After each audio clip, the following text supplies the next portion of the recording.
Naufal, चांदनी और परिजात तीनों मिलकर बेहोशी की दवा सुल्तान के सूप में मिला देंगे, जिसको कि चांदनी सुल्तान के आने पर पिलाने वाली होगी। सुल्तान खाने पीने के लिए मना करेगा, लेकिन चांदनी उसको किसी तरह से मना ही लेगी। वो जब उससे शादी का पूछेगी तो तभी सुल्तान उससे ये कहेगा कि वो अपनी ज़िंदगी में ये अपॉर्चुनिटी सिर्फ़ एक ही लड़की को दे सकता था, जो कि असरा है, और वो अपॉर्चुनिटी वो असरा को दे चुका है। अब वो दोबारा दूसरी शादी नहीं करेगा। तभी चांदनी, जो कि ज़ूबिया बनी हुई होगी, उससे पूछेगी कि फिर आपकी ज़िंदगी में मेरी क्या हैसियत है, जिस पर वो उसको बताएगा कि तुम सिर्फ़ मेरी एक अच्छी दोस्त हो, इसके अलावा कुछ भी नहीं हो।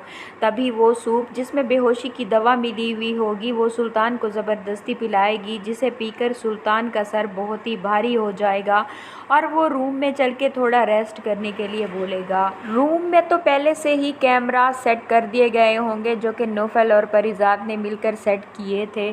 तभी सुल्तान बेहोश हो जाएगा और जब उसको होश आएगा तो उसके सामने चांदनी नहीं बल्कि परिजात होगी, और वो परिजात से पूछेगा कि यहाँ पर तो तुम्हारे बजाय ज़ूबिया थी। तब वो उसको बताएगी कि ज़ूबिया तो यहाँ पर कभी भी नहीं थी, मैं ही थी जिसके साथ तुम यहाँ पर थे।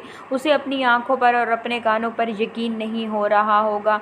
वो परिजात से कहेगा कि मैं पागल हो जाऊँगा, और तभी उसको याद आएगा कि उसने बिल्कुल इसी तरह से ही परिजात को पागल कर दिया था, और अब परिजात की जगह पर वो खुद ही मौजूद है। परिजात सुल्तान को इस तरह से पागल होता हुआ देखकर बहुत ही ज़्यादा खुश होगी, क्योंकि जब वो सलाखों के पीछे पागल होकर बंद थी तो सुल्तान इसी तरह से ही आया करता था और उसके पागलपन को एंजॉय किया करता था। और अब बारी परिजात की है।